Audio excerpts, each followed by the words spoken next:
start today's class by finish one thing I really did not finish that very good, like Tuesday's class.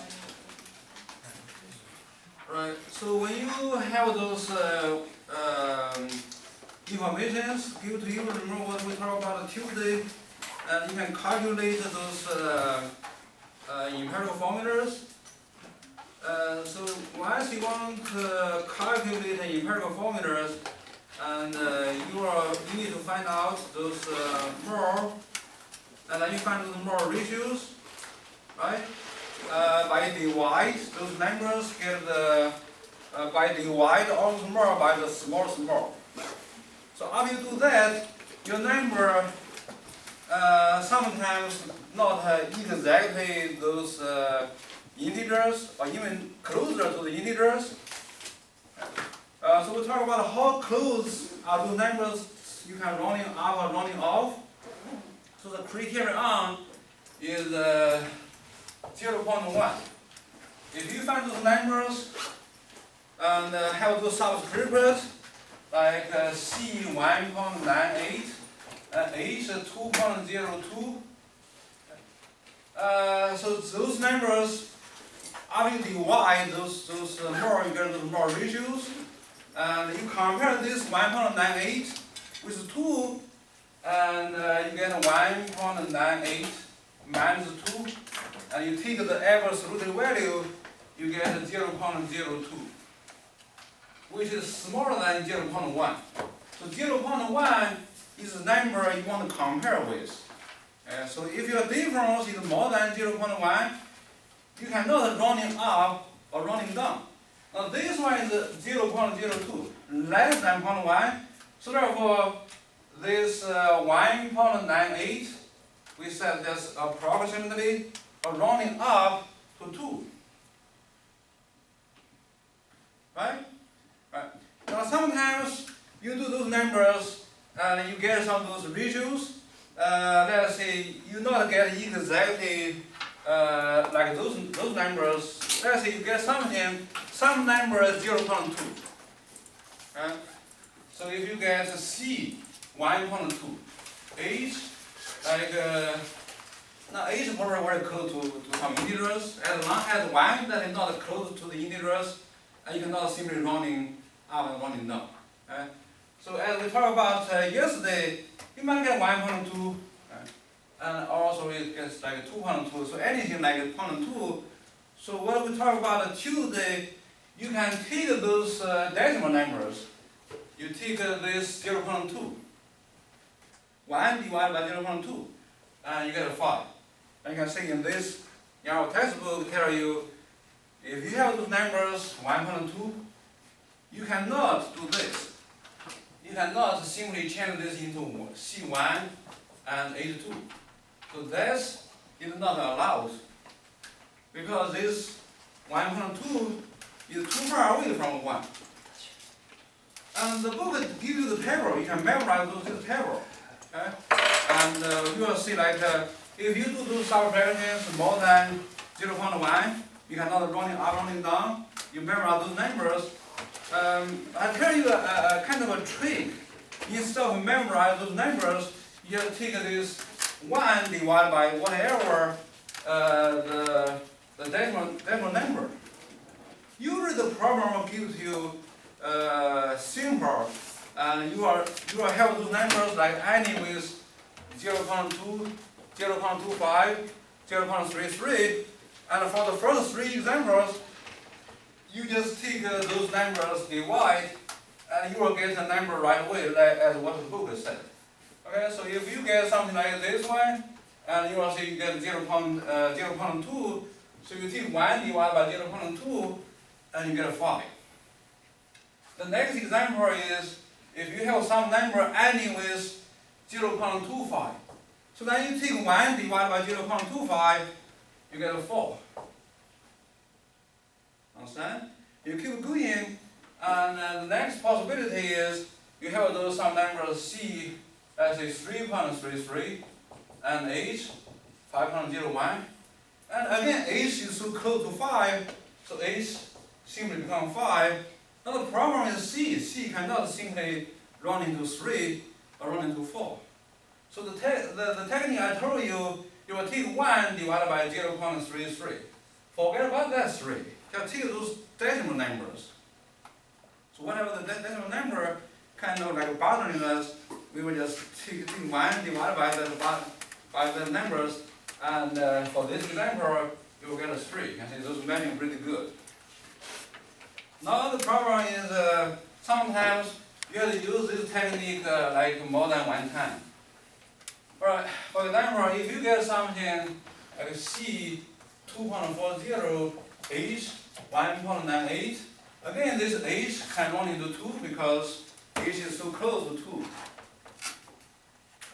Now this C cannot run into 2 or 3 because it's ending with 0.4. Right, so what you do, you can take 1 divided by 0.40 and let's see what you get. You will not get those numbers right away as this. 1 divided by 0.4.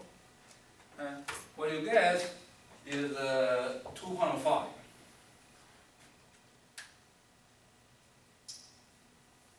Alright?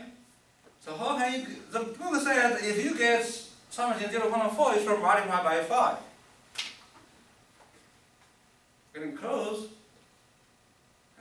Now if you simply take 1 divided by 0.40, you get 2.5. And what is the difference between 2.5 and 5? It's twice, right? So now what you do, you will see this number is 2.5. And this number has this decimal place.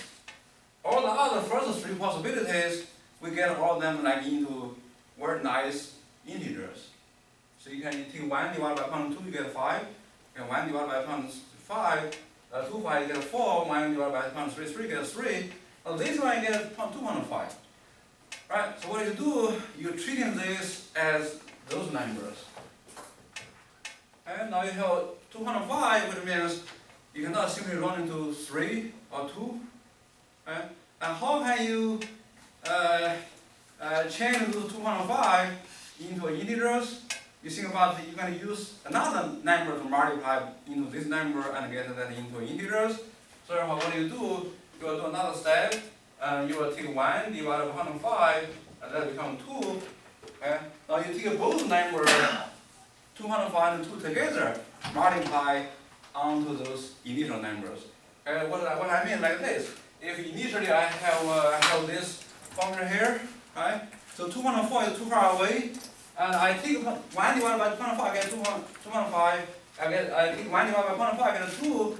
So what you need to do is you're going to multiply this number by both 205 and also by 2. And these averages together give you 5. Alright, so that's what I want to say. It looks like we have some of those initially have a little confusion. So if you take those numbers, you take this 1 divided by 0.4, you get not really a number like what we see on the table, but you just do it again. And if you check it for all the other numbers similar, 0.5 is good. 0.5 is just 1 divided by 0.5 gets 2. And 0.75, 0.8. So it's very similar. If you take 1 divided by 0.8, you will not get a really nice number. But you do it again, you do twice, you get a nice number. Right. But for most of the problems in this textbook and on the exam on the quiz, the first 3 possibilities, perhaps this one, probably that's working enough. So if you want to memorize this table, memorize this table. Otherwise, just keep use this technique. Take 1 divided by those decimal numbers, and you get a number. If that number is an integer, you just use that to multiply. Otherwise, you just think about that number. How can you change that number into integer? Right. Not that important, but just in case you're wondering. So what's going on? Right. So we will study this chapter 4. And everyone get the scan number for chapter 4. We will use the scan number for chapter 2. Right. So we just we'll start on the chapter 4 here, chapter 2 here. That one put there.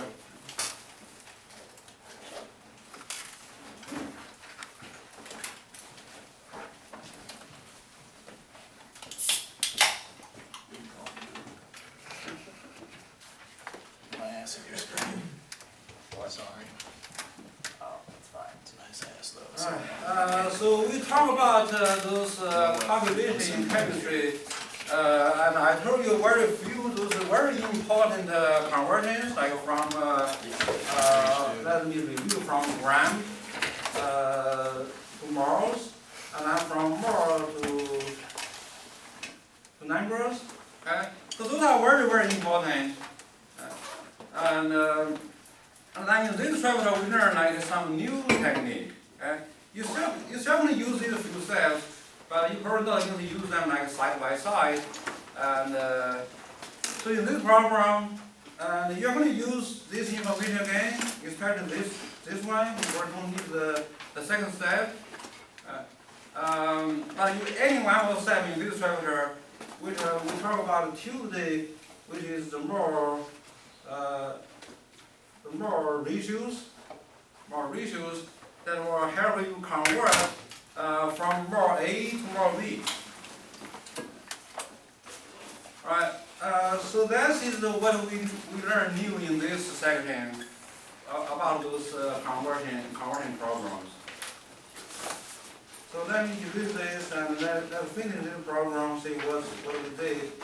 And we analyze the program, we see we are given like 37.8 grams of CO2, and what we want to find out is to decide how much glucose, what is glucose, this is glucose, you can produce. So what we said is we have that conceptual plan, and we said we are going to convert the gram of CO2. Why don't we do something again?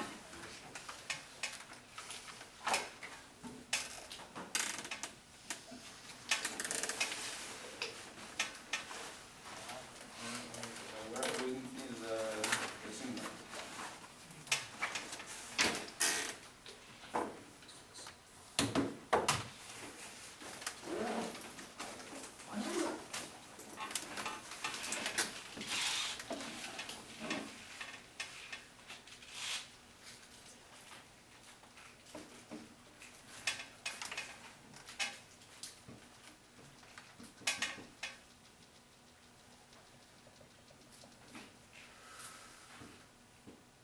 Okay, so that's it.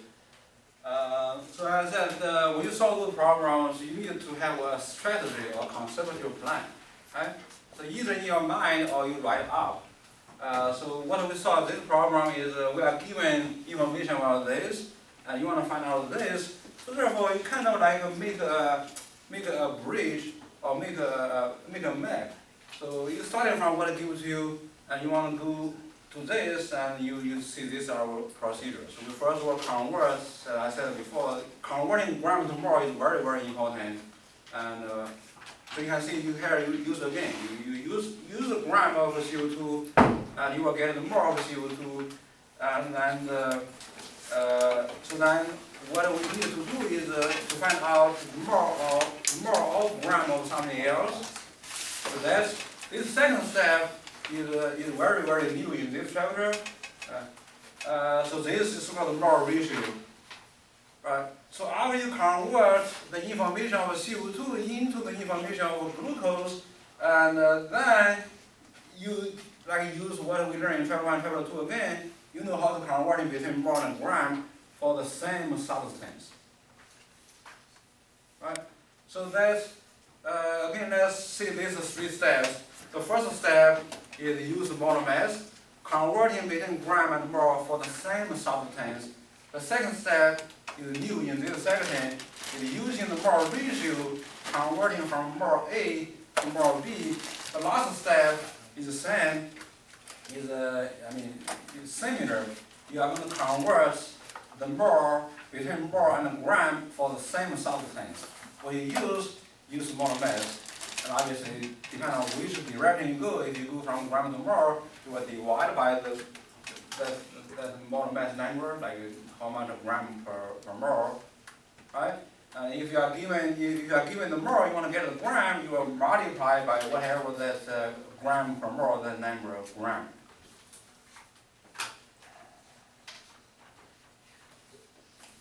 Any question about this strategy? Right, so then you can put it together, you will see this is what we can use, right? So we start with that amount of gram of CO2 and use the molar mass of CO2 instead. So therefore, either you write out clearly or in your mind you clearly keep tracking gram of what, mole of what. So you will get the mole of something from the gram of something, and then use more ratio here and get more of something else, 1 or 6, 2 or 3, those numbers come from the balanced equation. So then the last one is the molar mass, and this molar mass depends on the given compound, and those numbers, this 1 is because per mole is always 1. Now those numbers depend on the formula, depend on the compound. For CO2 is 44.01, for glucose 180.2. Right? So it's so important. Molar mass here, you use that technique many times. Right? So know like what is new, in each program, what is new, what we learn new. Right? For those old programs, review it. For new programs, just kind of like very jumping up, so that's new. I want to pick out this new one, okay? And so that's how we learn. Right now you do a practice. This practice is very similar as that example. So I just want you to know these 3 steps.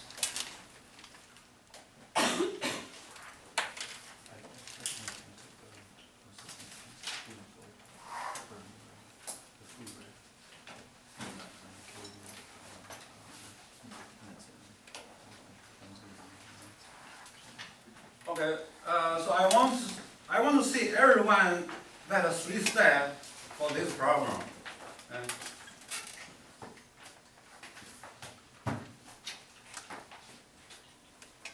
Everyone began to referring to your textbook or the lecture notes and see that 3 steps, that 3 fractions for the example. And you kind of copy that 3 fractions. I mean, you don't use exactly the same number, but you know which number goes to what place. And this is the typical calculation in this chapter, which means you can use like the information of 1 reactant and get the information of 1 product.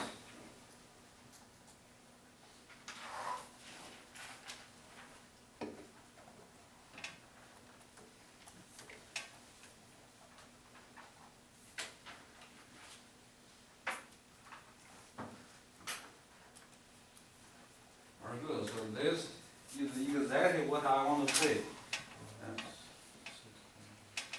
Yes. You just replace some of the numbers, and some numbers probably still the same.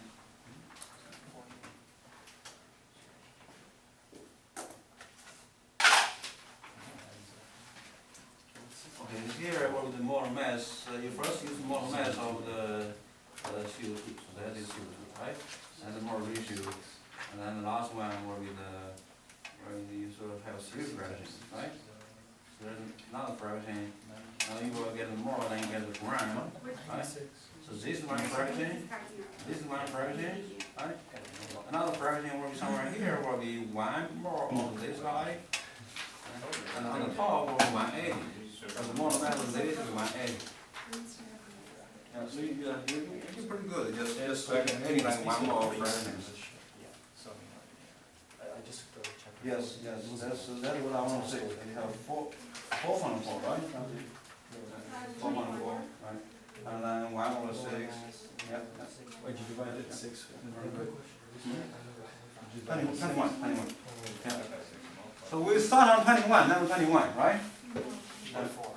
You get versus this, the first one, this is more method that CO2, the more ratios, and more method of the glucose. Do you write out the 3 steps? Yeah, so I want you to practice these 3 steps, right? Okay, so here, doing pretty good. So not integral, there's margin part here. And there will be one more fraction here, right? And you cross out. Do you have all those 3 fractions? Here's one, here's one, and then the last one. Write them together. So don't like to see kind of good time, but that's how we practice. Write up everything. So write up everything. I want to see you have 3 fractions. What is this? That's the same. What you did, let's say this is the formula for the glucose, right? Adding again, so you check see what you get. 6 carbon, 12 H. Let me see what your 3 fractions. That's 3 fractions. Do you see your left nose or your book? Go back to the that's 3 fractions. Yeah, right there. These 3 fractions. The only number difference is this number difference. So just starting from that. Now there is like 3.78 grams of CO2. In this program you have 4.40. So starting from that, copy it and do it. You do the same. You see that is the example. There's 3 fractions. No, but we.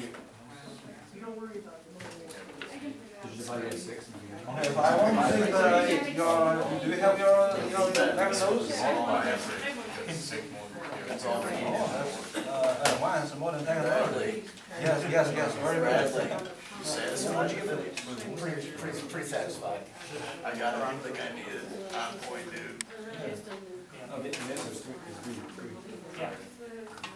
Okay, pretty good. Just this number here. Yeah, because the first one cross out. You can cross it out with get more CO2, right? You want to more glucose. So that takes step in you is called more. Wait, don't you cross out more here?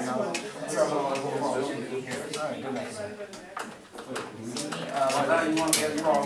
That one is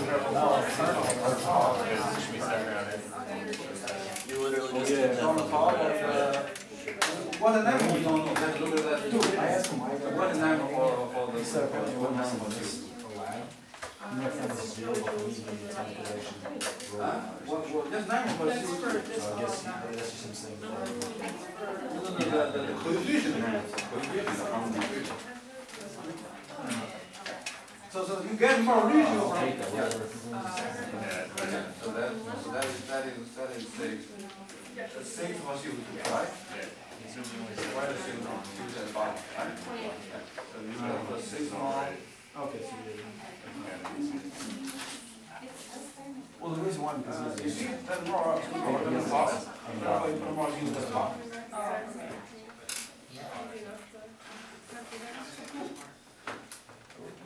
Alright, I think this is a typical calculation, so I want everyone to know this is a few steps. Okay?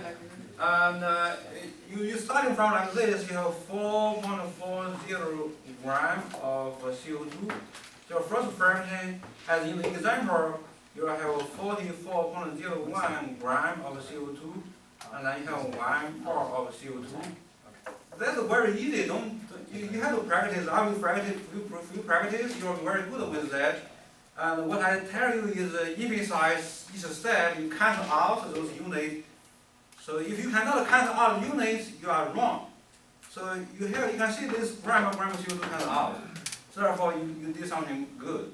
And then the next step, you're going to use more ratios.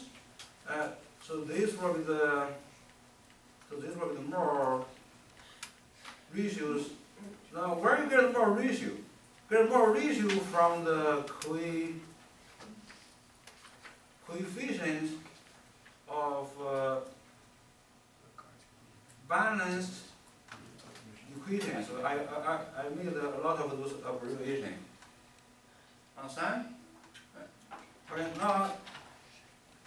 you just check, see, if you cancel out this one, all those numbers, all those units, what unit left over right now? Molar CO2. You want to move forward, so therefore you want to cancel out the molar CO2. So therefore you first decide, I'm going to put a molar CO2 here, right? And then you remember this, those numbers will come from the coefficient of this equation, right? So we put a molar CO2 here, later on we decide what the number, right? And so you will see the mole of, let me use this, number of glucose, abbreviation for the Nancy formula, right? Right. So both of number for this mole ratio, listen, it will come from this equation, right? Now let's see, what is the coefficient for CO2? Yeah, well, the coefficient for CO2 is 6. Everybody see that? This is 6. What is the coefficient for glucose? We call this is our group. What is the coefficient for glucose? 1. So then you check then. So for every fraction you write down, you check whether you cancel out something. Right? So therefore, right now, after we cancel out all the units, the unit left over is more of a group. Right? But the question is ask you the gram of glucose. Right? Gram of glucose. So what you do next, that's where we are very, very old friend. You know how to convert from mole to grams by using what? Molar mass. Okay? So that means 1 mole of glucose and 180.2 grams of glucose. Right? So then you can see the more glucose come out. Now this one here, and this one here, those come from the definition. What is molar mass? Molar mass means how many gram per mole. Per mole means 1 mole. Right? Now this number here, this number here, as I indicated here, is so-called molar ratios. It comes from the balance equation. And this is the typical way, typical 3-step for calculate the products from the reactants. And obviously for this problem is relatively simple because we are assuming the other reactants is excess. We don't have any information about the other reactants. We are assuming, okay, so we don't have to worry about the other reactants. We have enough of that. And later on, if I give you information for all the reactants, if I have 2 reactants, I give you information for 2 reactants. Then what you do, you have to figure out, maybe like 1 more step. You just like maybe like 2 of this. Maybe simple. You don't have to do all the 3 steps. Depending on the pattern. If I ask you how many grams, you use this one. Right? Otherwise, you can stop and just get more. All right. Any question about these 3 steps? So again, these 3 steps is very similar as I want you to keep these 3 steps in mind what you did for between the gram and mole. I think you did that pretty good. So whenever you see the gram, you divide by the molar mass, get the mole. Whenever you see the mole, you multiply by the molar mass, get the grams. So keep this, just kind of your second habit. Even though you as I said before, for some problem you don't have to use all the 3 steps, but at least you know these 3 steps. Right, what's the answer? Okay, so answer is 3.00 gram. Right, now we are going to tackle those like tough problems, which means you not only have 1 reactant, you will have like 2 reactants or 3 reactants. You want to find out how much you can produce. So then you have to do like more calculations. And those kind of problems, conceptually, we call them limiting reactants, theoretical yield. So for reaction with multiple reactants, it's likely that one of the reactants will be completely used before the others. It's very similar as if you like at home you're doing some of those cooking ingredients. For example, you want to make a pancake. For each pancake you need like 2 eggs and one cup of flour. And you want to figure out how you want to make a 10 pancake, how much egg do you need, how much cup of flour do you need, right? And so now sometimes you probably don't have those perfect, prepared region. You might, you might like only have like 18 eggs. So therefore, you can only make 9 pancakes. For each pancake, you need 2 eggs. And then the egg will become like so-called limiting reactant, because before you can make like more pancakes, your egg run out. Then run out, you cannot make any more pancakes. And the same for chemical reactions. So you mix like water with like the CO2. You want to make a glucose, and depending on like which one has more. Not like in the usual sense. Usually I say like which one has more gram, which one has less gram, but that's sometimes not directly related. You have to see like use those more ratio to the conversions. Alright. So then once you figure out like which one is limiting reactants, limiting reactants is the one that will be used up first, and also by another definition, the limiting reactant will be the one that will give you the less product. For the same product, you might have more than one product. Just concentrate have one product. Which product you want to use concentrate on depends on the problem. Sometimes the problem will tell you calculate how much you can produce for like glucose, and then you know your product will be glucose. Otherwise, if I simply ask you which one is the limiting reactant, you figure out that you can use either one. All right. So that is the definition of limiting reactant and theoretical yield. Okay. So limiting reactant is the one that was first used up. Now how much you produce from the limiting reactant, like what we said, that's 3 steps. You pretty much do that 3 steps repeat. Even though like the book tells you don't have to repeat all the 3 steps for both calculations. So you repeat that 2 steps, and if you have 2 reactants, you calculate how much product you can produce from one reactant A, how much you can produce from reactant B. You compare who gives you less. So whoever gives you less is our limiting reactant, and then that less amount of products is our the super. Let me see. I will have this last sentence. Theoretical yield.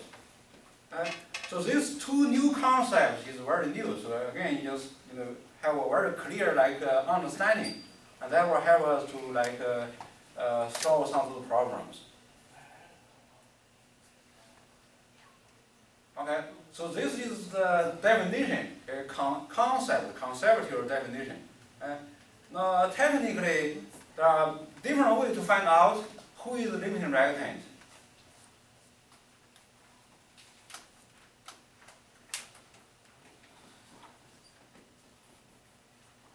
Right. So those 1-2 ratios, again, that will be the more ratios that come from the coefficient of the Banach equation. So that's new, that's okay. So you probably don't have time to prepare before the class. So I said before, you want to be like very get rid of those frustration, get rid of those anxieties. Just study beforehand. And so now let's see. What is the technique to find out the limiting reactants? So adding one slide, I usually just talk about those. So I thought probably the better I just write up, and you will have a better memory. So one method used to find out the limiting reactants. Okay, follow me and kick off. So you just see like you calculate moles of one of the products that can be made from each of the reactants, assuming all the other reactants is in excess. Which means for those chemical reactants, typically you will have more than one reactant. If you have the information for each reactant, so what you do, just like what we did for the first CRE today, you just concentrate on that reactant, forget about the other reactant first. You're assuming the other reactant is in excess. So obviously that's not possible, probably not true, but you're assuming that will be excess. Then you figure out how much you can produce from that reactant A. And then you do the similar calculation for reactant B. When you do the calculation for reactant B, you're assuming reactant A is in excess. Again, that is your assumption, maybe not true, but you're just starting from this one step. So step 1 actually might have more than one step. Maybe you have like a 3 calculation, 2 calculation, depending on how many reactants you have. So for each reactant, just just do like a couple of calculations. So I will show you that pretty soon. Right? And sometimes you probably don't need two calculations depending on the information given to you. But you just figure out from reactant A how much reactant B you can produce. And that's like the bottom line. So once you have that, you will see all those reactants will give you how much the same products. And then the second step, you will just compare all those numbers for the same products, and then see which one is less or which one is the least. Okay? So then you will see where the least one, where the less one come from. Is that the less one come from reactant A? Is the less one come from reactant B? Okay? And then whoever will give you the less same product. Okay? And then that reactant is our limiting reactant. Okay? And then that less amount, maybe in gram, maybe in mole, that less amount of the products you calculated is our theoretical yield. Right? So this is the concept. So let me give you a very simple example. Okay? In this example, you just do like one step calculation. Because I will give you the molecules. Usually I will not give you something similar like this. So I give you this example because I want to emphasize the technique of finding the limiting reactant. Okay? So I have this chemical reaction on the top, and it is balanced. Okay? You can check that it is balanced. So now we are given 5 molecular of this guy. So then right here is 5, not the coefficient. So I'll give you 5 molecules, not 5 more. Okay? And I will give you 8 molecules. So I write at the bottom 8, not the coefficient. Okay? So then you want to find out who is the limiting reactant. It's very similar like at the beginning. I told you there's an analog like you have any eggs and have like some couple of flowers you want to make how many pancakes, right? So what we did like in that last slide, 2 larger steps. The first step is just do a calculation from each reactant, assuming the other reactant is excess. Okay? So you write 5 CH4 because not more, not darling, so I just simply write 5 CH4. And that is what it gives to you. Okay? So that is predicting from this 5 CH4, if you have enough of the other reactant, okay, and how much product you can make. Now we don't have any other information. So some program will tell you, let's calculate how much CO2 we can make, or what is our theoretical yield of CO2. Now for this problem, we don't have the information like which product you want to calculate, right? So therefore, you choose it, you decide which product you can use. Okay? And once you decide which one to use, which product you want to predict, and just use that for all the reactants, and then you will get the same answer if someone else uses the other products. That make sense? Which product you want to try? You want to try it first? H2. Okay, let's try the H2. Okay, so therefore we have to convert from CH4, from this CH4, 5 CH4, figure out how much H2 we can produce. Right? And when we are going to use those more ratios, coefficient mark, more ratios sometimes depending on program. If you have molecular, you use molecular ratios. Right? Alright, so I'm going to say multiply by, in this example, work out molecular ratios. So I want to cancel out the CH4, so therefore I will put a CH4 at the bottom.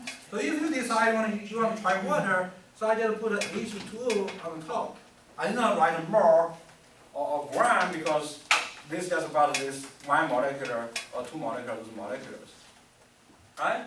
Okay, now this fraction is coming from the more coming from the more ratios. Let me put it in the quotation mark because if you don't use more, you don't call it more ratios. You use the molecular, you call it molecular ratios, right? Where you get those ratio number? Where you get those more ratio number? And where we get more ratio number? From the equation. What information in the equation? Everybody agree? You want to get those ratios from the coefficients. So here we see we have the coefficient 1, 2, and 1, 2. Okay? What is the coefficient for CH4 in this abundant equation? 1. And what is the coefficient for H2O? 2. Yeah. So therefore, see that? And then you see the condition. CH4 comes out. Right? So therefore, we are in this calculation, even though we have information about the other reactant, about the O2, but for my calculation, you just concentrate on this reactant, you forget about the other reactant, but you didn't really forget, you just assuming the other one is the excess. Right? So this tells you can produce 10 H2O, and that's simply based on 5 methane, and you have enough O2. And vice versa. So we're going to do the same calculation for O2. So we have 8 O2, and you want to find out the limiting reactants. Okay? And once you decide you're going to use H2O, you also use H2O for these reactants. Okay? So let's see, we're going to more ratio again. So we're going to have 1 CH4. So we already know 1 CH4. This one comes from this coefficient here, right? And you decide you're going to use water as the products, so therefore, see, that's what yeah. So I was carried away by the first problem, or I did it on purpose, I made a mistake. Well, what's the mistake? Really, I did it on purpose. So what cancel out? Can you cancel out the O2 with the CH4? No. Okay, so therefore that's a mistake, right? Okay. Whether it's on purpose or not. But so that's not good. So what are we going to use? Okay, so let's keep that and remind us we made a mistake, so we need to use O2, right? Right. Now what is the number for O2? 2. Remember, so we have 12 days. And you want to convert into what? H2O. So we already know H2O, so 2 H2O. Alright, now you can check the condition is very good. Right? So O2 and O2 come out. If you put a CH4 there, that's if you check, you will see that's not right. Alright, so therefore 1 and let's see more comes out. 1, this comes out into 1. So therefore how much water you produce? 8 water. Okay? So that is let me go back to the last slide. Okay? On the last slide, so that's our number 1. So you just calculate for the same products. You decide already you want to calculate water. Okay? Yeah. See that? That's your much better now, right? Okay. So you see then you just go to the second step and you compare which one produces less. But that's very straightforward. Which one produces less? Which reactant give us less products? Oxygen gas, O2, right? So then what we will give them some name. Okay? So in this setup, it's not always, you cannot always for this reaction called O2 is the limiting reactant. You cannot, as I said, that pancake problem, you cannot say that egg always limiting reactant, right? For this setup, when you have this kind of reaction, when you have 5 molecules of CH4 and 8 molecules of O2, and this we can circle here, this is what we call that. Limiting what? Right. So these are our limiting reactants. Right? Obviously, this when you make this combination, when you combine this 8 O2 with that 5 CH4, so this kind of combination, and according to our calculation, this 8 O2 is our limiting reactants. Right? And what do we call this?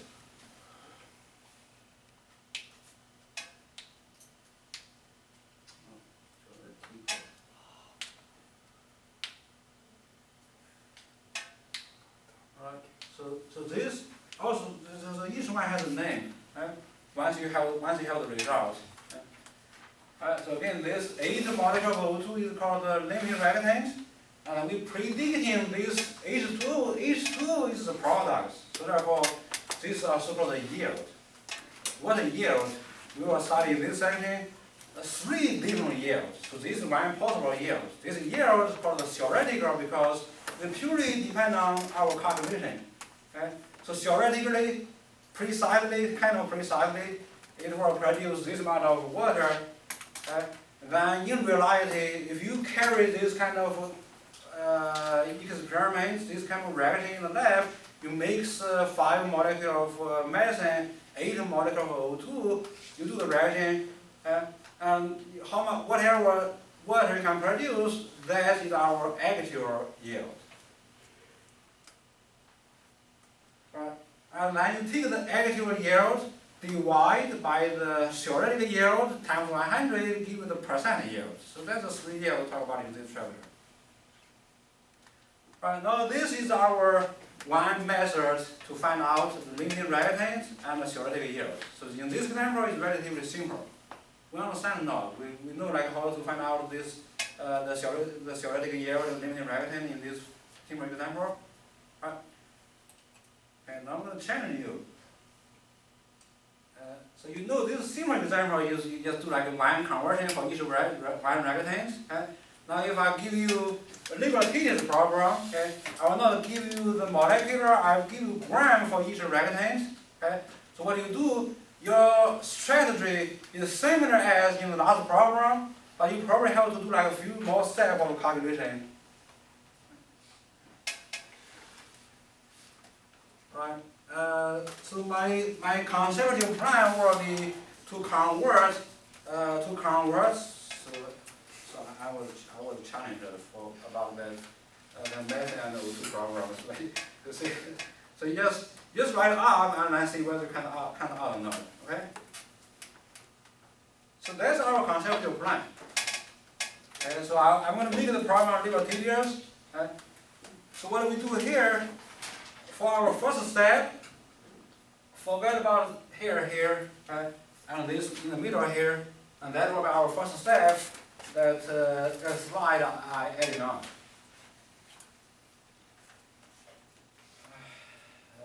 That's strange. So what we do is you will take the gram of NO, which is one of this reactant here, right? Convert into mole of NO. So that's what I told you. These few steps are very important at the beginning of this class. Right? Convert a gram of A, in this case is NO, into mole of NO, then mole of NO into mole of the products. Now in this example, you cannot free choose which products, okay? Because I asked you to calculate the theoretical yield of ammonia. So therefore, you cannot choose water in it. Okay? So I said before, the problem will tell you which product you need to calculate. Okay? If not, you can freely decide. Right? So you want to calculate in grams. If you want to calculate in grams, obviously here you are adding like one more step. You will see the gram of NH3. Right? But you can save one step. You can save one step by doing this strategy. So that means that you don't have to calculate the gram of ammonia for both reactants. Because you can compare mole with mole. Once you get the mole of ammonia, you can compare mole. If there's less mole, that means that there's less gram. Does that make sense? Right. So we were starting with these two steps, these two calculations, and find out which has a less mole. Once we find out the less mole, then we'll use that less mole to figure out how much grams of ammonia.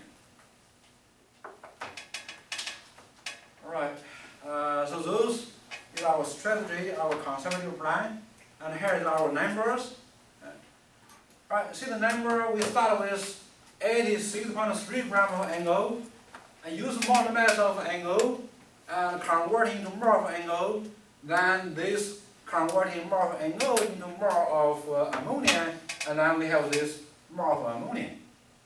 And in this calculation again, we're assuming we have enough the other one. The other reactant is H2. Alright, so then you repeating the calculation for H2. You start with given gram of H2, which is 25.6 gram of H2, and then use model method of H2, not H. In Chapter-4, we did some calculation from gram of H, get mole of H, but in this example we have H2. Right? So just see the formula carefully, see which we're referring to. Right, so this is molar mass, and this is molar ratios, so we get more of ammonia. Why we calculate more of ammonia? Because the problem tells you to get the gram of ammonia. To calculate what is the theoretical yield of ammonia in gram. So therefore you get more of ammonia. You don't have to do two steps to get the gram of ammonia in both this step because that will save you some time. Even though the final result should be the gram of ammonia, but you stop here should be like one step less. And you compare this mole is 2.8, this mole is 5.06. Just see which one is less. Then you take the less, proceeding ahead, go ahead. Right? So take this last one, 2.8, convert into the gram, and that's in your final step. If you want, you can do both. You can here, multiply by this 17.03. Here, multiply by 7.03. You will get 2 grams. And then you just that probably you use your automatic. You can do that. So see which one has more gram, which one has less gram. You take the less gram as your final answer. All right. Any question?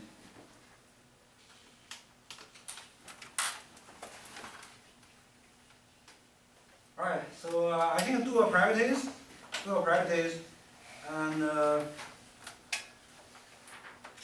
just get out your book or your last notes for the last problem and do that 2 steps.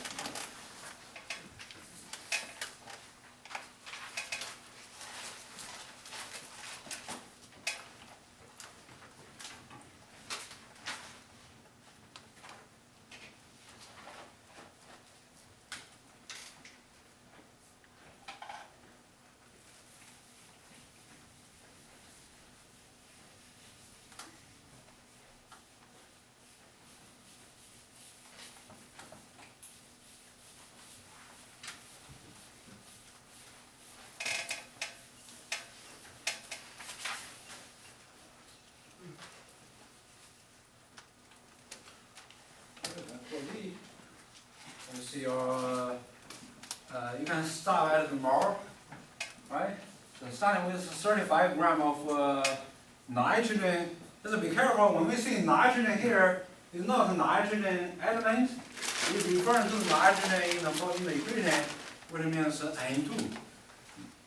And when we see here hydrogen, which means H2.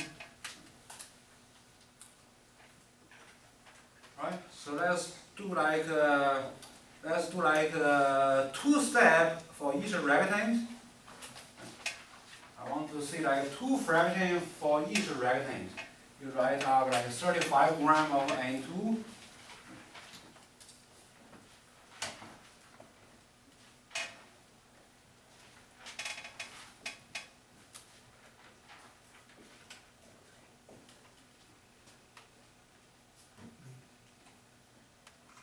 Answer is B. Okay. Let me show you 2 steps for both ammonia. And for N2 you have here, and this is more ratio, and this is more ratio is more mass of H2. Then you will take the last one. Last one is this one. Very good. Alright. You get the 2 fractions for both N2 and H2.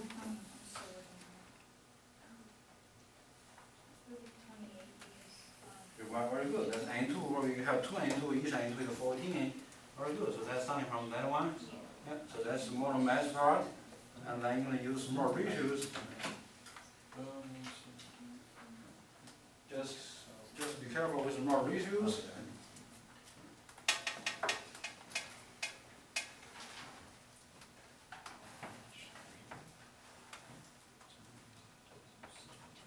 Very good. Very good. Yeah, we can stop at the mole, so there we'll see 1 step. And then we can go ahead with the less mole. And if you want to get a gram, just get a gram. you get 2 steps for those. Yeah, Let's see that. This one is your problem. This is H2. Probably was not like changing your result too much because that was not our linear medicine anyhow. Okay, so 28 to this for ratio is 2 to 1, that is 3 to 2. Yeah. Yes, yeah, so that's it. Where's yours? Do this, copy. So that's, you just write this equal to how much gram of N2.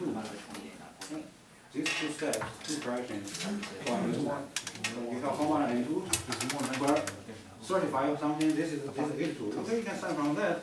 H2, 10 times like 1 more on top, very good. Then at the bottom with the more mass of H2, 202, because we have yeah. So this is more mass converting fraction. And then you want, in this example there's only one product, but I also tell you want to calculate these products, right? So then the second fraction, or the more ratio, is H2 and H3. More ratio comes from the coefficients, because 3 here and 2 here. Right? So you just figure out whatever you want to find out.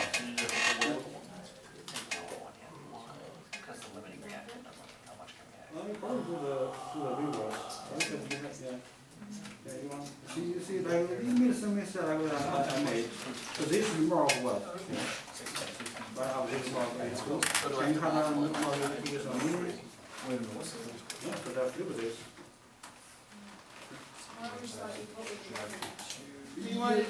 But depends on the problem. Depends on the problem. You just always try to. Right. See this? That's what I like to say. You don't like just simply. You have the ability to do it. Just like manage your time, manage your. Yeah. You are pretty good with what you learned before because you get the PA with get A with. Yeah, you can learn something new. Eh? Of course. I'm not saying that. Stoichiometry. Yeah, it's like the basis for a lot of chemistry. Where you go from here, yeah, you use more ratios. So let's say you count out. Let's say this is gram count out. Gram, write them out. This is H2 right? H2, right? So this is right there. H2 right now. So this is 2 here. That's also H2. Capital gram of H2 here. Now see the gram H2 count out. What left over is H2 more H2, right? So you want to get more of a union. So therefore you want to just put another fraction in there. Just write a fraction.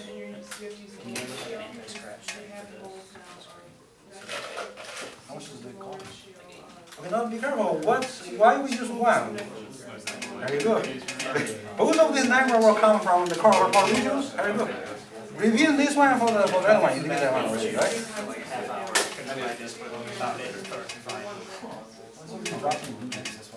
I had it in my pocket up here. Are you okay? Fell in and I was like, like somebody splashed. Okay. Any questions? Are you okay? You do the fraction? The problem right now, like, if I say this is the angle to angle, this one can be expected that.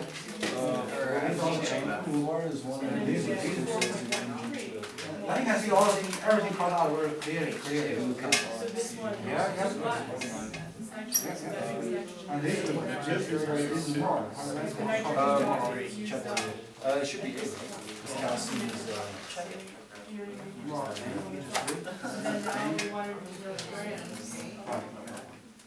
And here, you get that right, right? You get that 3, right?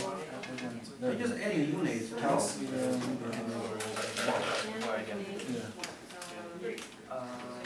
All right. What's the answer? You get it? Okay now?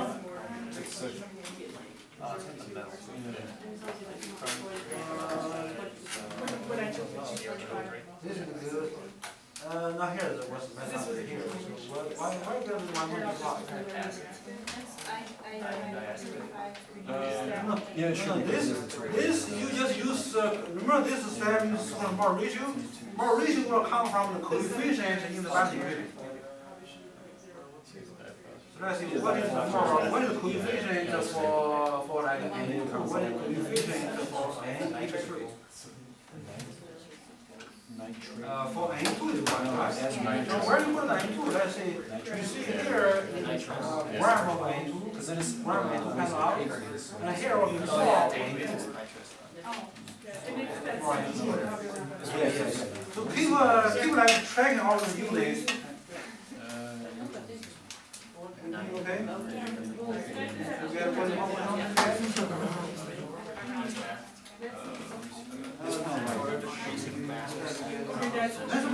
You see, yeah, I put that on purpose because that's a conservative. You use the last one to again. Or you want ammonia, so you have to do that whole ratio. Okay?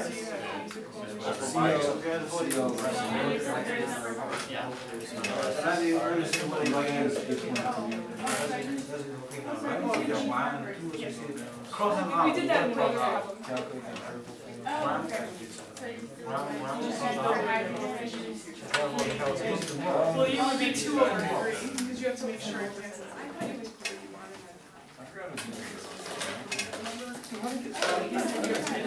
lands. I thought it was where you wanted it. I can't remember. Then once we figure out the best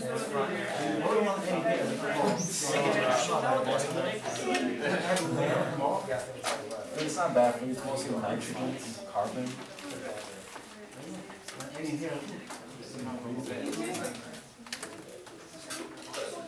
I wonder if like air becomes ever so polluted, like whenever you like breathe in, you like temporarily.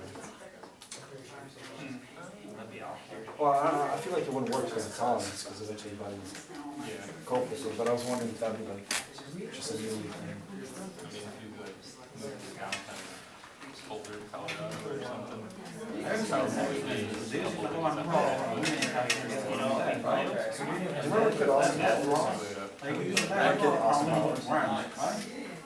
No, sorry, Austin, but yes,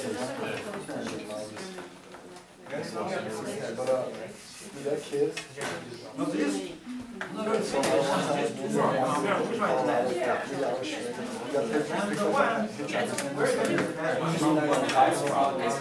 guy's house. And then a week later, he came to the house. I'm like, To finish the program, you already know you can theoretically and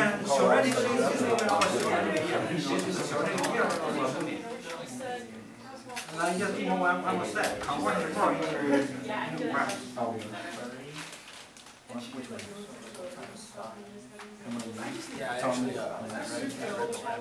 Alright, only the B is right?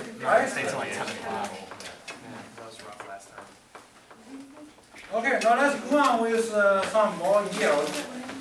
So the actual yield is the amount of product actually produced by chemical reaction.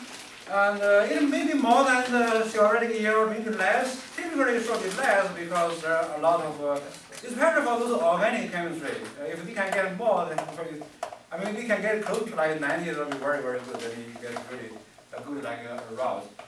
Because there's a lot of those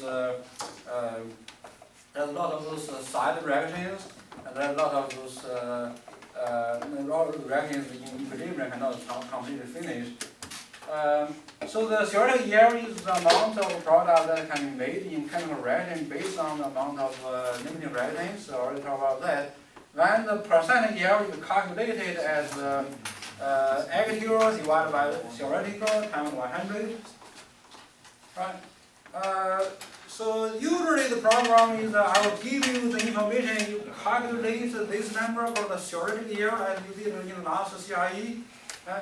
And usually this number will give to you, and then just put into this formula and calculate what is the percent yield. Just read it carefully. Okay, if I give you the information, you see like what number is the actual yield. Right? So that's very simple, that's straightforward definition. Any question about what is the actual yield, what is the percent yield?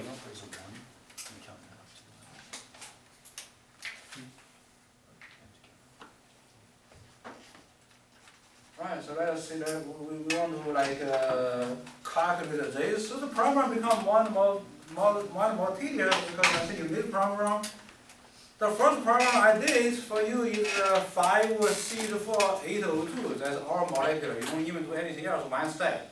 So the last CRE, last examples, you have to convert in gram to mole, so you're adding one more step. Now here you have a kilogram, so but the same idea, the main idea are the same, right? So what you do is you can do that two steps, and in this example, you probably for each reactant you will have a 3 fraction first.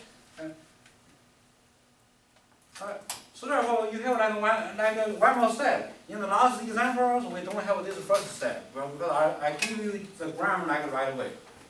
In this example, we become like more tedious, more and more tedious, because that is kind of like a challenge that maybe you always want to learn something. Well, maybe the other way. Just you have the kilogram, and you have to get a gram. Then the gram gets more and more into the mole of something else. Right? See the difference between these two problems? Right? So this problem we adding one more fraction. Not that difficult, just very difficult. In the last problem we don't have this first step because we know like how we already have the grams, so therefore we start with the gram and get more. Now you have kilograms, so therefore first convert a kilogram into grams. I feel I just, probably like it. Alright, so now once you have these 2 more of the products, just compare which more is less. Remember that. So that's very bad if you learn that seriously. So then you just see some of the numbers were here where we actually also there's one new yield called the actual yield. Right?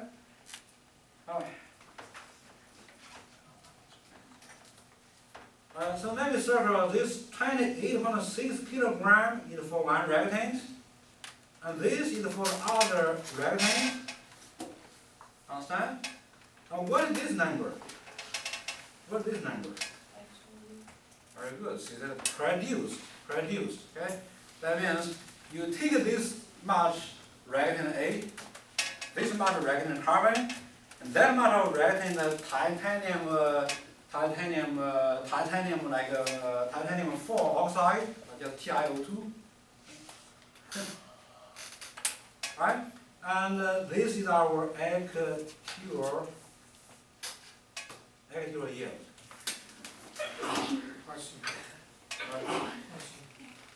We have 3 questions. We need to answer 3 questions. You get very confused. So you want to find out the limiting reactants. That is one question. That's the other one is the theoretical yield. The other one is percent yield. Right? So if you finish these 3 steps for one reactant, finish these 3 steps for the other reactant, you come out to these 2 numbers, and use these 2 numbers, you will find out the answer for that. Who is the limiting reactant? Okay? And then the last one is also, you can partly answer also this second question. The second question is theoretical yield. Theoretical yield, you can have a different unit. You can think that theoretical yield is in mole or in gram, in kilogram. In this example, probably you want to finish one more step. You want to figure out how much kilogram. But at least you will get an idea. So who is the limiting reactant and how much theoretical yield is in mole. Right? So then the last question, you just take that actual yield, this much kilogram, and divide by whatever your theoretical yield. You find out a kilogram times 100. You find the last answer. Right? So we adding one more step, and we are adding like a couple of steps, right? Because we have kilograms. And here is the right out, right? See the steps you compare that with your CRE, the last CRE, right? So you had one more this step, and otherwise everything is similar, even though if you don't like prepare, you don't recognize all those numbers are different, right? All those numbers are different. They are totally different, but technically they are similar because they just use more mass, right? And more ratios. And the more ratio, more mass are different, so therefore it kind of gives the impression different, right? So what we did now is we have this number even though it looks tedious. There's a small difference. One is 1.19 times 10 to the positive 3. The other one is 1.10 times 10 to the positive 3. So who is less is 1.10, right? 1.10 is less, so therefore you use the less one. It does not like it's very easily just go the other way because you are thinking about the theoretical yield sure has more numbers than the actual yield, so therefore why don't I use that more number from the prediction? But so this just memorize. You just use the less more. Even though this less more for most of the time will be a more than the actual more. So you just use this one, then just multiply by the molar mass, get the grams. But in this step, in this example, just do one step, and just divide by 1,000 and get how much kilograms. And this will be our. So I can see something like this. This is our theoretical yield. This is also our theoretical yield. Okay. So all those is you can call them theoretical yield, right?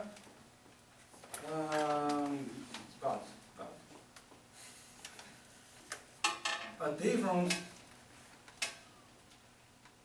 units. Right? You can have the same number but just different units. I mean it's the same concept, right? So this so all numbers. So this number in this unit is more, and then that is also called the theoretical yield in kilogram. If you finish this calculation like here, without this last fraction, you will get how much more? I mean, how much gram for the theoretical yield, right? You can have different numbers. You can even convert that into like ounces or pounds.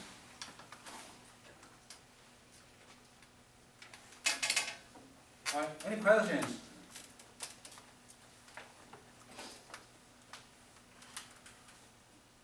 All right.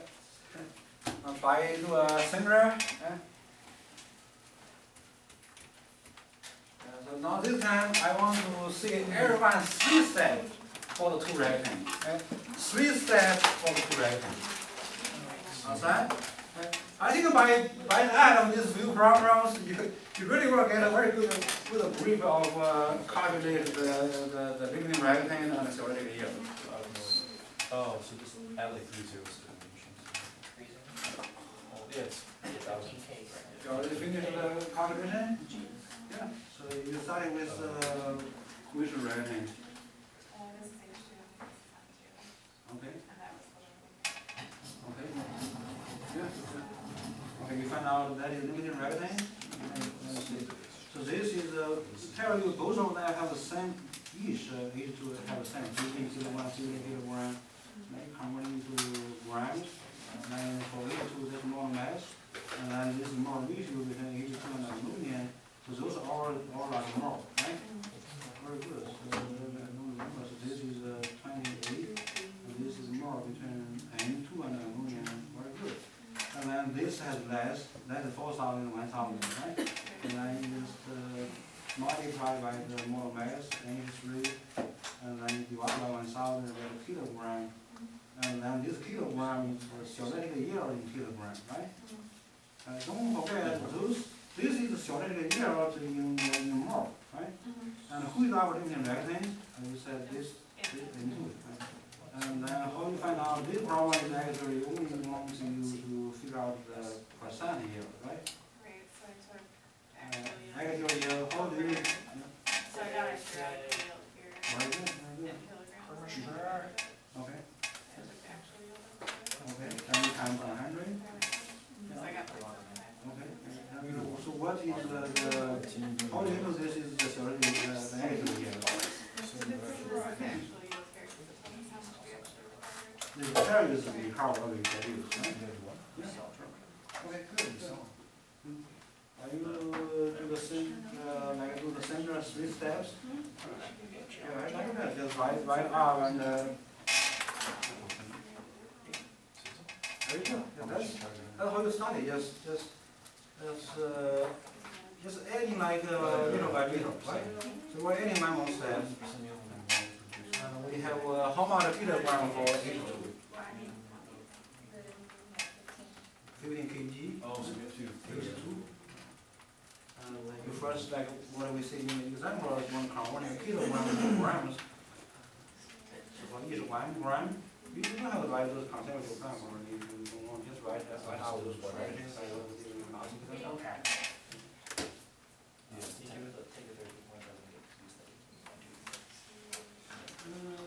That's nothing. Right?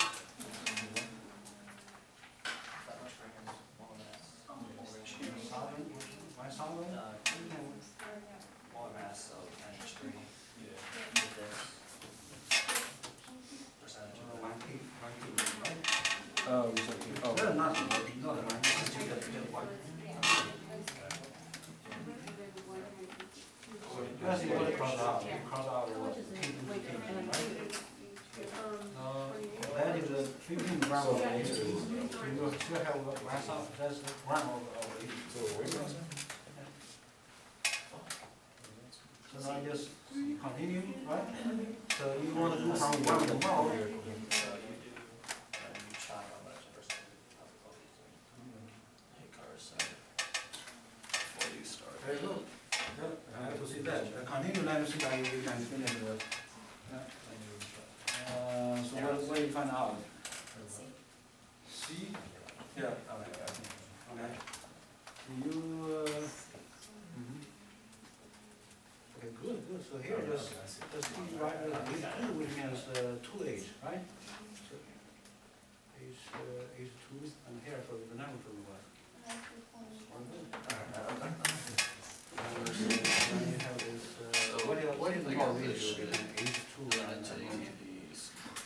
You know, we already know the living reactants, it's the same formula as the last one.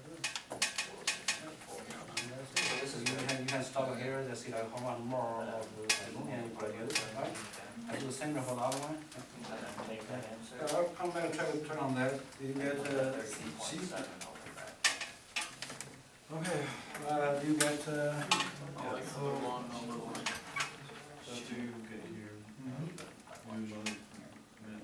yeah, you just multiply by 1,000, this is just 1 extra step, right? So then divide by the molar mass. More ratio, you just get those coefficients from the equation. Because so that cancel out those moles, this is more of H2 on top, you know, write up, but you then divide by it, right? So here's H2, and there is H2, but you have right, and then ammonia. There's a timer. So then you compare these two more. The smallest one. The smallest one will be our 小的这个 yield of the product in more. And then just use that more going forward, right? So whatever we find out more, the less more, then use that more and find out how much grams, and just make this more nice of the Yes. ammonia. That's what you actually got. That's what you're supposed to, that's theoretical, that's what you actually got. Do the calculation. What do you get?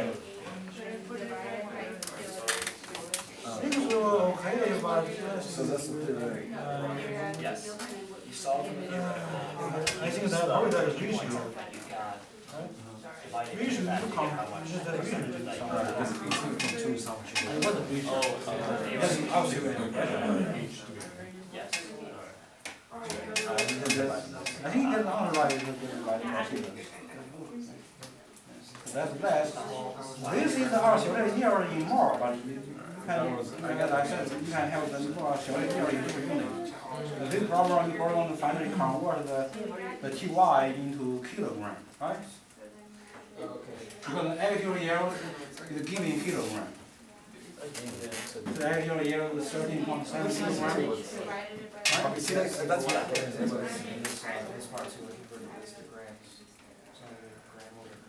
Oh, yeah, of course.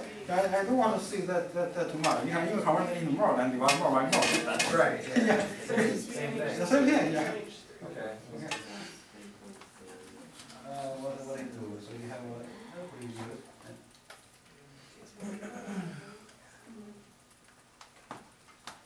Okay, well, what's the answer? Answer is C, answer is C. You okay? Yeah, that's the theoretical yield, right? Theoretical yield in kilogram. Okay, really. You sure that do something like Well, I mean, he helped me because I wasn't sure. Percent. okay, yeah. And this time it was for your like different zone? I got it. You get it? I got C. I hate Twitter. Yeah, I made one when I was like, man, fuck this shit. I don't know why, I just Do you hate need help? Yeah, it's pointless.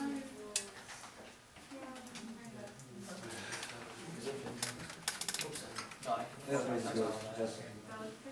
basically just anything Oh, kilogram. it's kilograms. Those are kilograms. It's all done, so it's called my. I'd be looking for computer scans.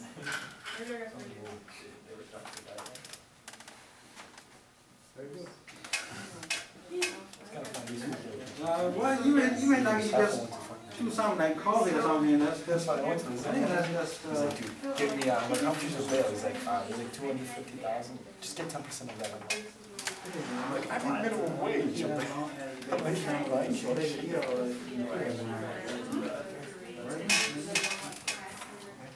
You okay? Oh, no, it's just the substrate. No, let me see. There are two of them. Two of One thing is wrong is you forget how to cover the ground. You keep on the ground. Within a kilogram, right? So you first like 1 kilogram, 1,000 grams. Just multiply with this by 1,000. That's okay. So right now, this is not the problem. but I don't want to see it like 65. So here you want to see this. So here, this is right by 1 pound right here. You see how 2 kilograms here, this is kilograms. Pretty much this. Before that, you see the wine, wine salt, right? You get so you start with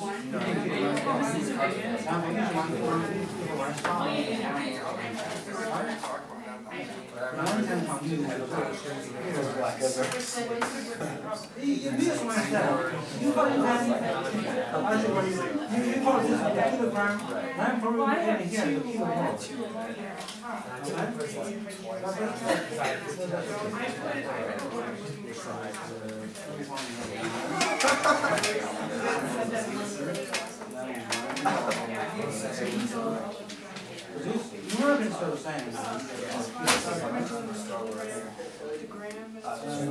This one is still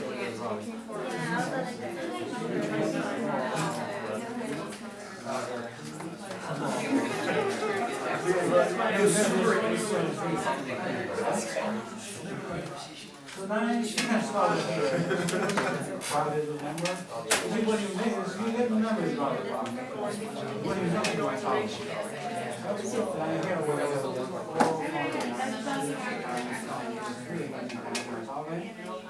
right? And how many you have the number you see here? Yeah, this is the number of your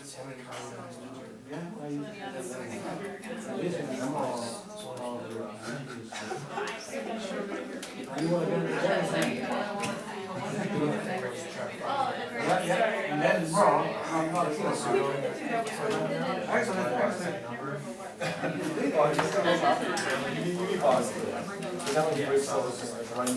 Alright, now let me come back to the did you finish like the convert? Yeah. And did you finish that's okay, that's perfect. So we have ammonia, one more ammonia is 17. Oh, the two times is 1.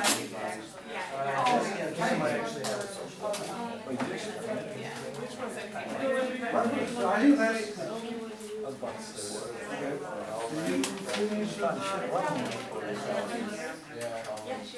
Actually, Yeah, no, shit. Yeah, just the wood's all down the side. It's hard to make a house.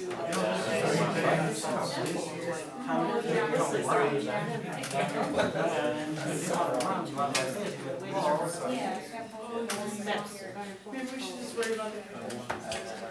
Okay, now those four here, now you have to convert into power of ammonia. So that's converting this power of into the power of ammonia. This power of into the power of ammonia. I like how they just You make it. line will compare which one is less power. Right?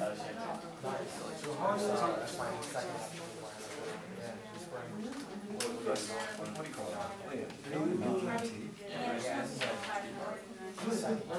I was wondering. It's Because I know DMT comes from plant. yeah, It's it's like natural. it's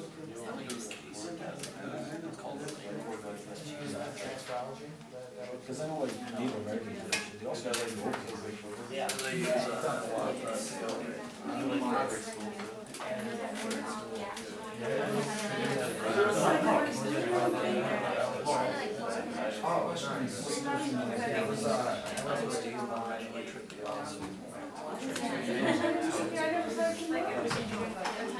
I signed it one time, I remember I signed it one time.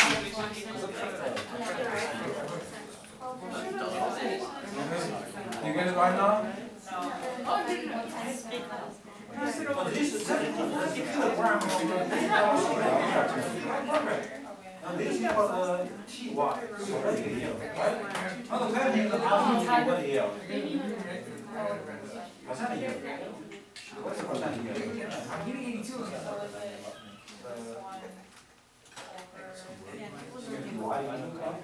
Yeah, so the 8 here is divided by this one. So what are our answers here?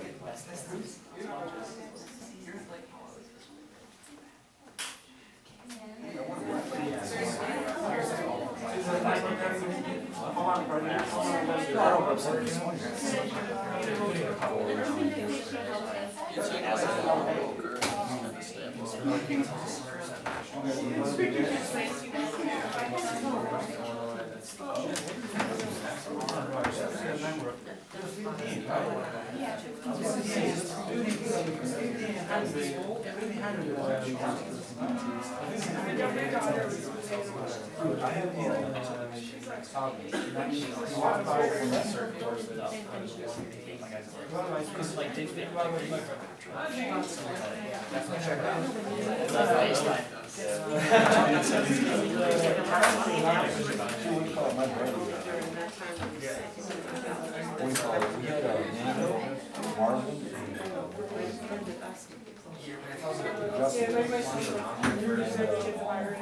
Nato's a prison. Because he was part of GD's. That's what he got arrested for. Armed robbery. And he was in prison so far for 9 months. He's getting transferred to Canada. And we let him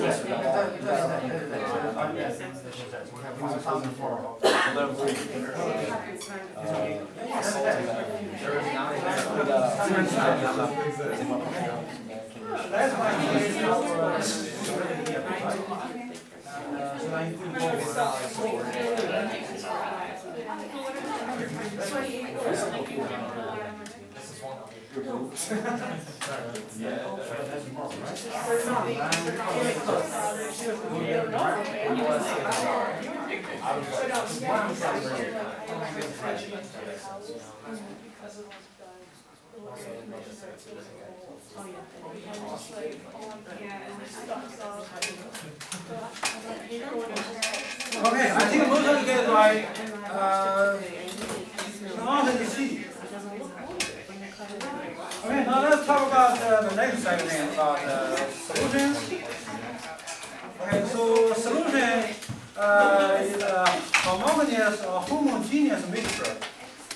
For example, you take the table salt and you put in water, it seems the table salt disappeared, but actually it's getting in the water to produce the salty solution. So therefore we have a very homogeneous mixture, and the homogeneous mixture we call that solutions. So solution And obviously it's a mixture, not a pure substance.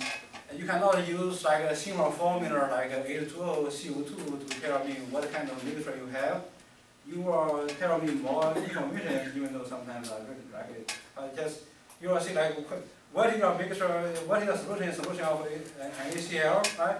And then you will see what is maybe like tell me what is the max percent of the salt solutions, and so then you can tell me what is our solvent and so on, right? So you also know like in a solution you have those some names for them solute and solvent. I think those are very straightforward.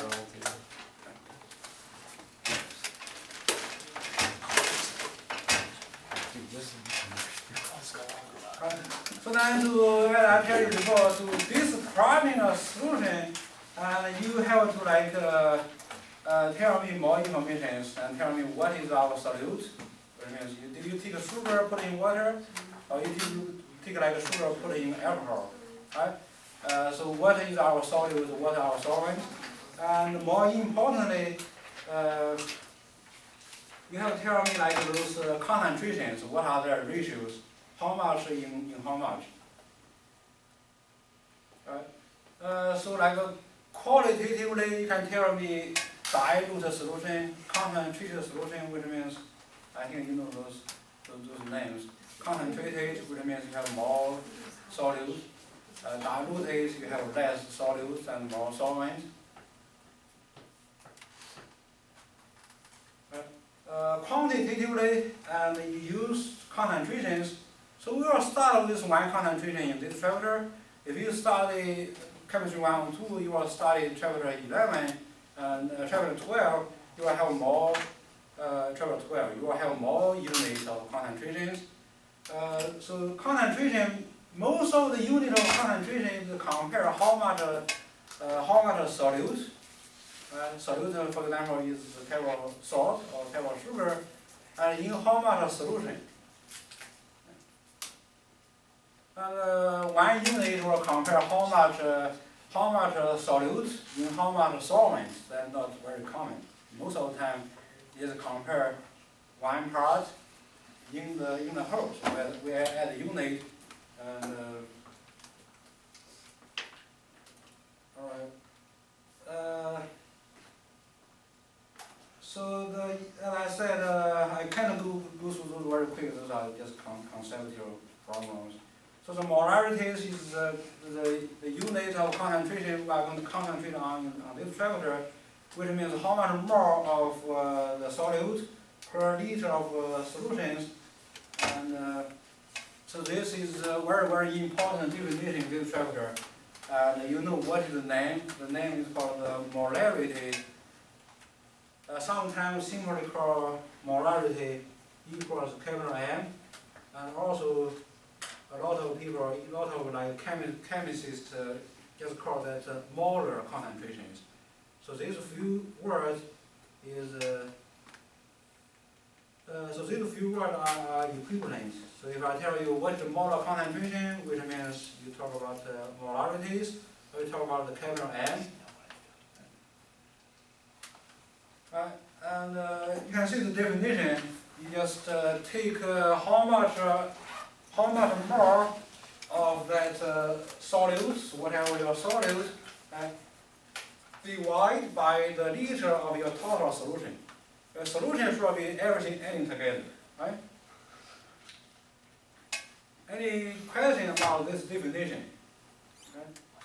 This definition was our key definition in chemistry, right? You already like see some of our few chemistry labs, and you see those chemicals like tell you what is the concentration, right, in molarities and the capital M.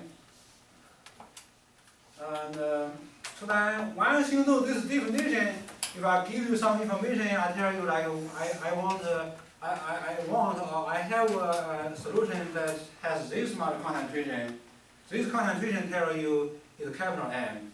Capital M, which means you have 1.00 more of solute in 1 liter of solution. Okay? In this example, what is our solute? in this statement, what are our solute? Salt. Yeah, so whatever this capital M referring to, and you can see that was our solid. Even though sometimes the solid might change, because after you put the solid compound into the solvent, and they might separate, and they might become ions. But you still have, when you prepare those solution, you still starting with whatever that compound you have when the compound is pure, not in solution. Right. So we have this amount more of NaCl in 1 liter of solutions, and this information we get is from this very simple number, 1.00 capital M tells us we will have 1.00 more of NaCl in 1 liter solution. And then if you want to prepare this solution with this concentration, then you have to know how much you want to prepare. So if I tell you want to prepare 1 liter, then by this ratio or by this conversion fraction, for every 1 liter, you will have 1.00 more of NaCl. Now this example, you want to compare, so that's you want to see like how much more you have in 1 liter. According to this definition, for every 1 liter you have 1 more, and you have 1 liter solution you want to prepare. So therefore, you just need to prepare 1 more of NaCl. Right? Now again, come up with our very important step. If you are given more, you will be able to figure out how much gram, because you cannot go to the lab to figure out how much more, like on the scale or on the balance, right? So if I tell you your more is NaCl, you just find out the molar mass of NaCl. NaCl tell you the molar mass, 1 mole NaCl equals 23 from Na plus 35.45 for Cl. And this is how much gram of NaCl in 1 mole, because that's molar mass. And we already know we have just 1 mole, so therefore, to prepare this solution, like we said here, this container is 1 liter. So therefore, you don't worry about the volume. You worry about how much gram of NaCl you need. Alright, so now you know you want to use this 58.44 gram of NaCl. You go to the balance and balance out that amount of NaCl, put into this container, and then that's all your solute. That solute is 1 mole, even though it's 58.44 gram, is the equivalent, right? So what else you want to add on is solvent, because you want to prepare a solution. You need the solute, you also need the solvent. What is our solvent? Typical solvent in the chemistry is water. Organic chemistry, they use different solvent. But, so you just, once you get the solute in your container, then you know your volume container, and your volume container have the line here, like those flask has line on the neck. And so you can see what we do here, right? So we put the solute in first, and then we add in water, and probably initially adding little water, just shake it and warm it or whatever, you make it dissolve. Right? And so now once all the dissolve, you just adding carefully, right? And adding to the marker, and that's it. You have like 1 liter, and then you also know the concentration is 1.00 mole, right? So that's how you prepare solutions. And then similarly, if you want to prepare 1 liter, so you want to prepare 2.00 molar NaCl solutions, what do you do? You adding what? Adding more what?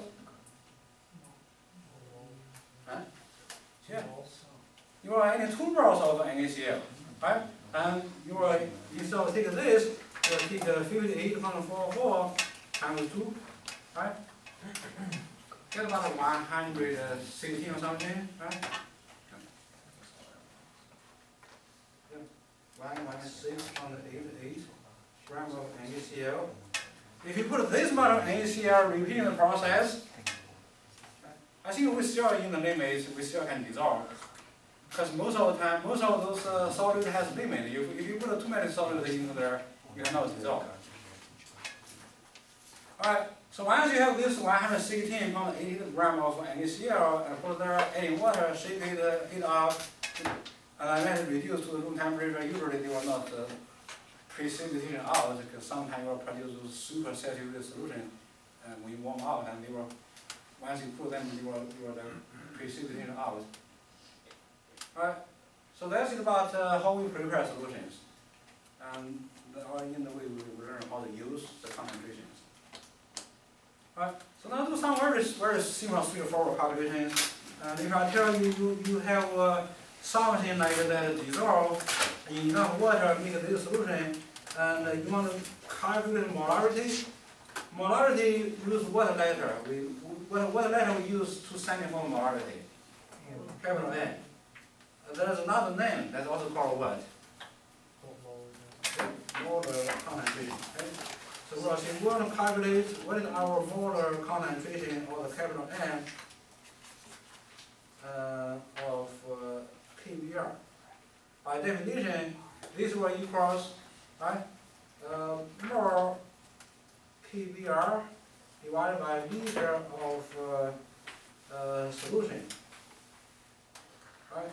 So therefore, we need to find out these two numbers. Right. We need to find out what is our mole of KBr in the solution we prepared, and we want to find out what the liter is. Very good example, right? So how can you find out the mole of KBr? Yeah, because give you 25.5 gram of KBr, and as what we did before, we will just use molar mass of KBr. KBr. So what is the K? What is the number for K from the periodic table? What is the atomic number? What do you mean atomic mass for K? 39.1. That's one, right? And then what is the K? What is Br? 79 pounds. Okay. So whatever, that's the same. So just this amount of gram, right? Gram KBr, run out of room. I can do that. Divided by what? Very good. Give you 1.75 liter, which means that's the volume of solutions. Right. So very straightforward, very simple. Right. So you take 25.5 divided by 39.1, adding on to 79.9. Right. That's like 119.0, right? Right. So what's the answer? 0.214. Capital N. Right. Very simple, very straightforward. Very similar as density, right? Remember, density is mass divided by the volume, right? You will do the similar, but here you don't take the mass divided by volume. You will take that mole divided by volume, and as also particular. So density you can use any unit for the volume. Here for this particular concentration we use liters, right? So just memorize something and then you just use that. Oh, you mean the mole is that, right? So once you have mole divided by 1.75, you just get 0.122. Okay. Right? Any questions? Good. Right. Very similar practice. I give you the information of sucrose. That's our solute. And give you how much solution we have. And you want to find out the molar concentration or the molarity of the capital N.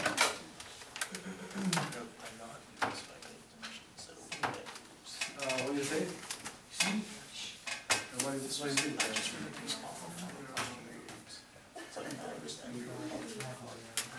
Molar mass of sucrose. It is about 600 something. this will be like begin like this heavier, right?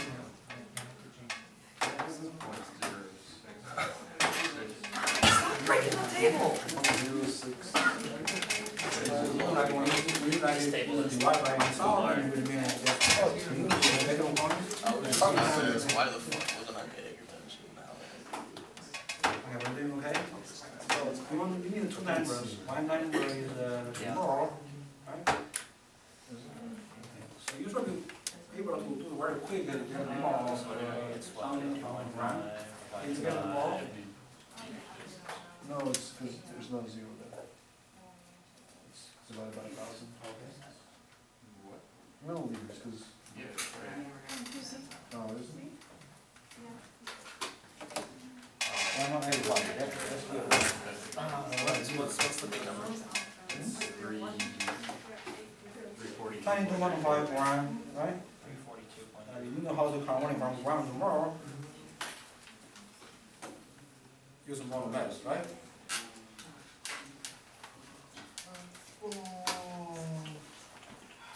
What do we get? C. Yeah, very good. So that's, I said those from 1 to more, most of 1 is very, very important, right? And you use that many times. You guys see? Yeah. Now this CRE is a little different because you have to convert the ML, right? The ML into L. A little different than this example.